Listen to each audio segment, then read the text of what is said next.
beliau berkata, la tanalu sadaqatu illa lil fuqara'i wal masakin wa min sammahumullah. Tidaklah berhak atas zakat kecuali para fakir, para miskin, dan orang-orang yang telah disebutkan oleh Allah dalam ayat tadi. Demikian penafsiran Imam At-Tabari dalam tafsirnya. Dengan demikian hadirin, Islam mempunyai konsep yang jelas tentang mendistribusikan harta. Oleh karena itu hadirin, menurut Dr. Didin Hafifuddin Master Science, agar kemiskinan tidak bertambah dan bertambah, ada 3 hal yang harus kita lakukan berkenaan dengan kewajiban zakat. Pertama, kita harus mengeluarkan zakat dan memasyarakatkan kewajiban sadar zakat. Kedua, kita harus membentuk lembaga zakat profesional. Dan yang ketiga, kita harus memberdayakan zakat untuk mensejahterakan umat. Sepakat hadirin? Sepakat. Jika sikap ini diaplikasikan, kita yakin kemiskinan di negara kita sedikit demi sedikit akan berkurang. Negara kita menjadi negara yang makmur dan mulia. Hadirin, hal ini sebagai janji Allah dalam kitab suci Al-Quranul Karim, surah Al-A'raf ayat 96 sebagai berikut. Walau anna ahlal qura amanu wattaqaw lafatahna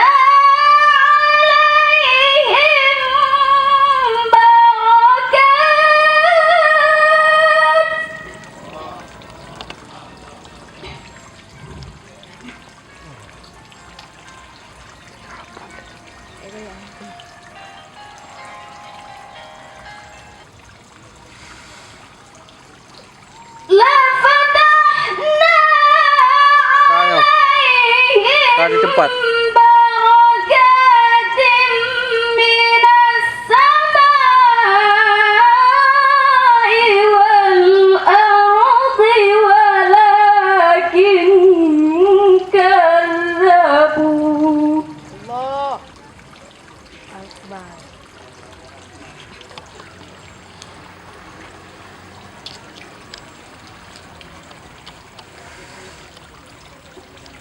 Walakin kadzabu fa'akhadnahum bima kanu yaksibun.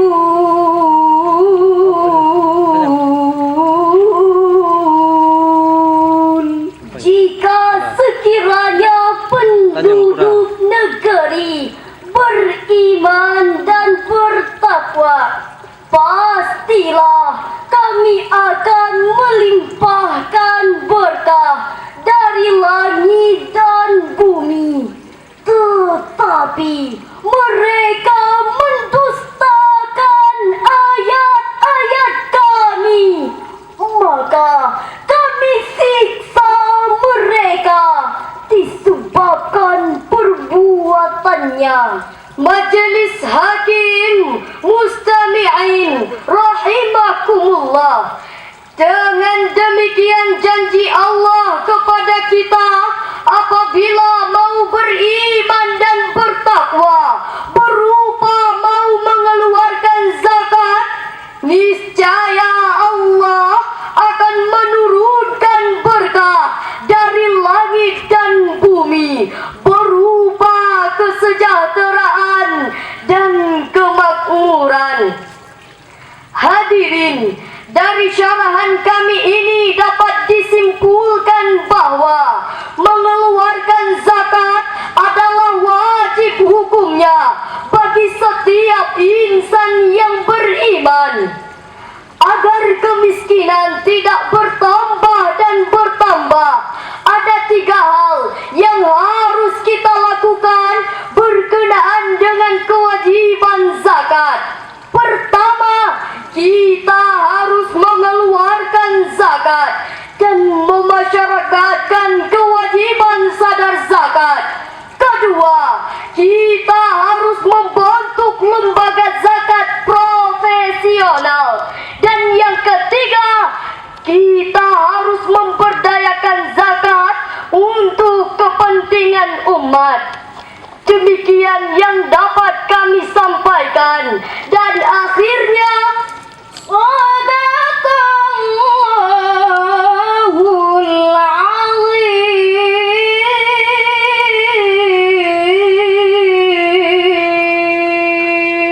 Maha benar Allah dengan segala firman-Nya.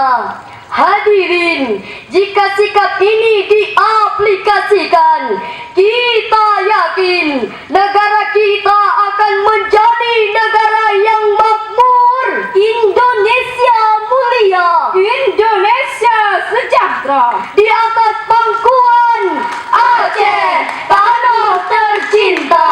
Hasbunallah, wassalamualaikum warahmatullahi wabarakatuh.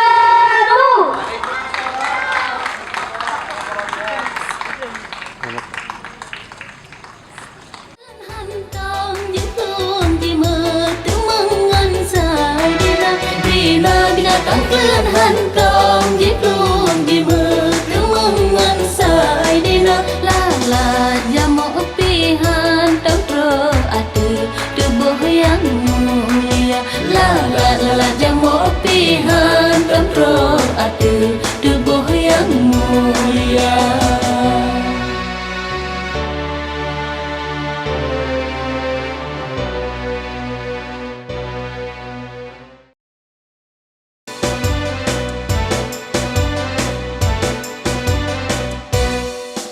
Nabi hantam melempa malam urus selama-lama Nabi hantam melempa malam urus selama-lama Mengep Nabi pita niba zaman sepanjang masa Mengep Nabi pita niba zaman sepanjang masa Assalamualaikum warahmatullahi wabarakatuh.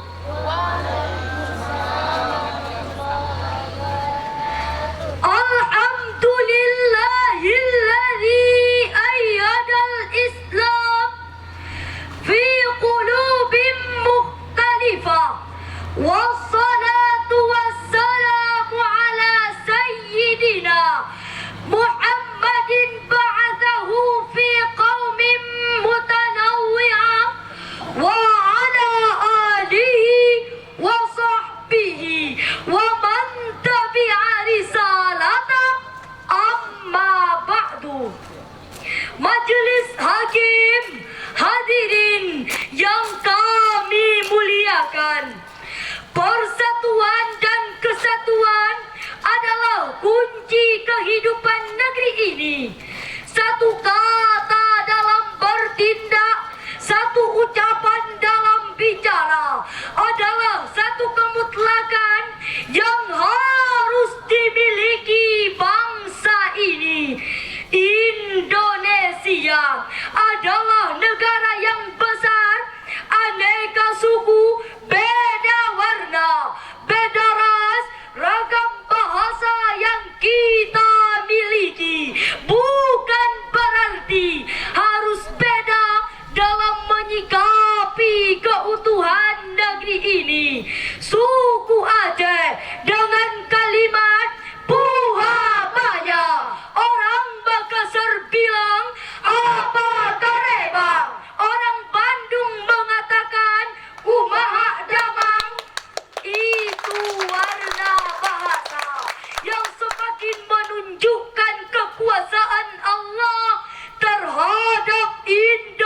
Indonesia yang dibungkus dengan Bhinneka Tunggal Ika.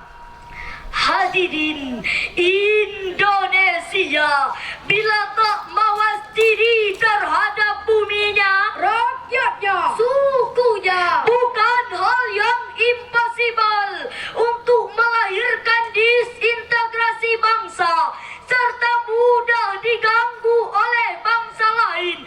Multikultural akan terkoyak, kebersamaan berubah kepada kebaliman. Beda agama bukan lagi kekuatan, merajut ukhuwah tinggal kenangan. Rasisme muncul ke permukaan, oknum agama menebarkan pemurtadan, pendangkalan akidah berkodok kemanusiaan. Akhirnya runtuhlah bangsa ini, lenyaplah multikultural Indonesia. Hadirin, sesudah kami berkontemplasi dengan perspektif nurani tentang hal ini, kami angkat sebuah syarahan dengan judul Persatuan adalah modal untuk membangun negeri yang multikultural. Dengan landasan normatif kitab suci Al-Quranul Karim, surah Al-Hujurat ayat 13, Allah berfirman, A'udzu billahi minasy syaithanir rajim.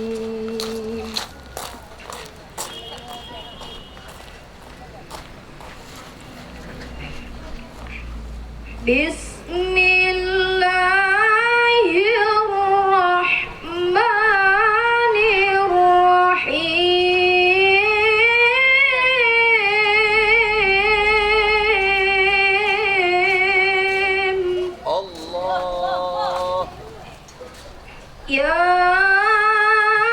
ayyuhan nasu inna khalaqnakum min dzakarin wa untha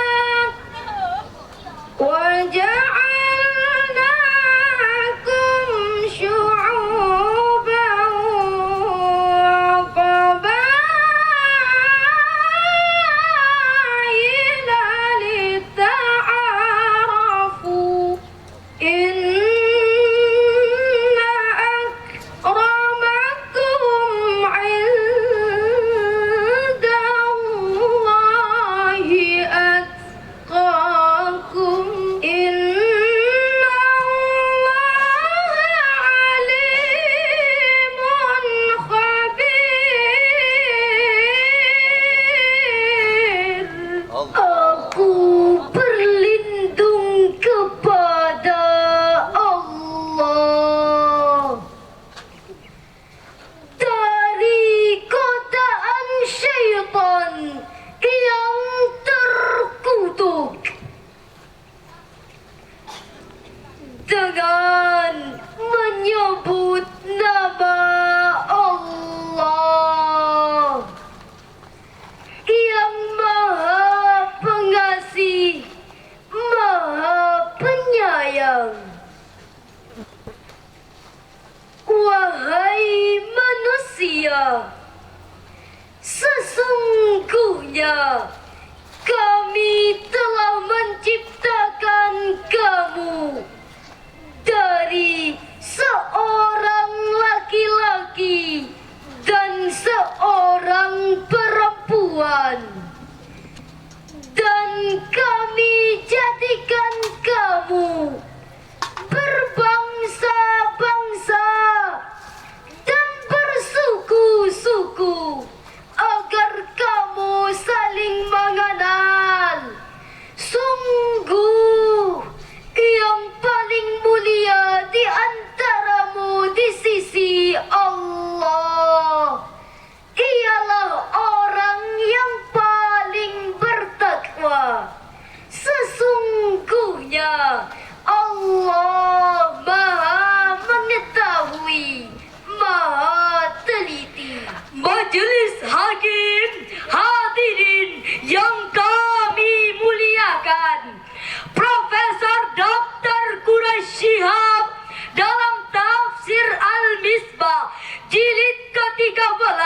halaman 262 menjelaskan bahwa ta'arafu dalam ayat tadi diambil dari kata arafa yang berarti mengenal. Patron kata yang digunakan ayat ini mengandung makna timbal balik yang berarti saling mengenal. Semakin kuat pengenalan satu pihak kepada yang lain, makin terbuka peluang untuk saling bersatu padu dalam memberi manfaat. Hadirin, asbabun nuzul dari ayat tadi yang diriwayatkan oleh Abu Mulaika pada saat terjadinya Fathul Makkah tahun 8 Hijriah. Rasul mengutuskan Bilal bin Rabah untuk mengumandangkan azan. Kemudian Haris bin Hisham berkata, Rasul tidak mendapatkan orang azan kecuali burung gagak hitam ini. Kalimat burung gagak hitam ini adalah ejekan kepada Bilal karena warna kulitnya. Lalu turunlah ayat yang dibacakan tadi dengan penegasan kemuliaan manusia di hadapan Allah karena takwanya. Karena itu hadirin, mari kita samakan langkah, wujudkan kekompakan, padukan arah tujuan, satukan persepsi, hidup sehati. Perbedaan jangan sampai melahirkan perpecahan.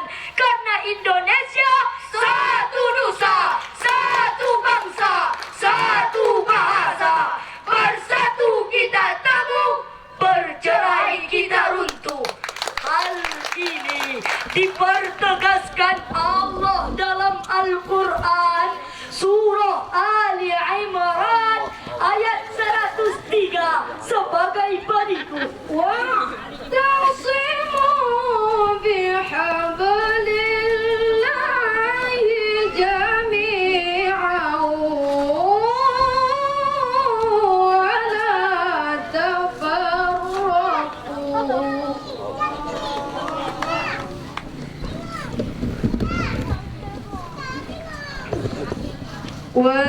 واذكروا نعمة الله عليكم إذ كنتم أعداء Allah.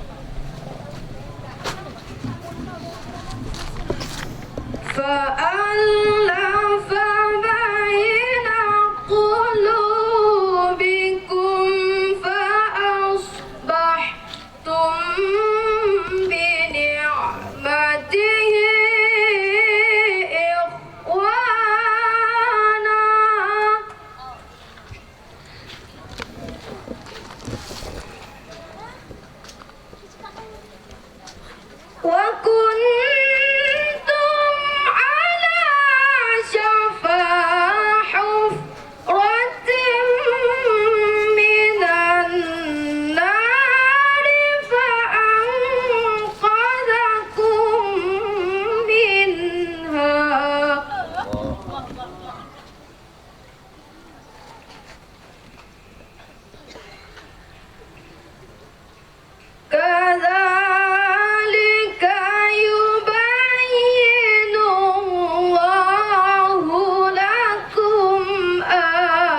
Sedangkan kamu berada di atas tepi jurang neraka. Lalu Allah menyelamatkanmu dari sana. Demikianlah Allah menjelaskan ayat-ayatnya agar kamu mendapat petunjuk. Majelis Hakim, hadirin pecinta syarhil Quran yang kami muliakan. Di dalam tafsir Al-Quranul Azim jilid pertama halaman 228, Imam Jalaluddin As-Sayuti dan Imam Jalaluddin Al-Mahalli menjelaskan bahwa wa'tasimu ay tamassaku bihablillah ay dinillah. Lanjutan dari ayat tadi terdapat kalimat alaikum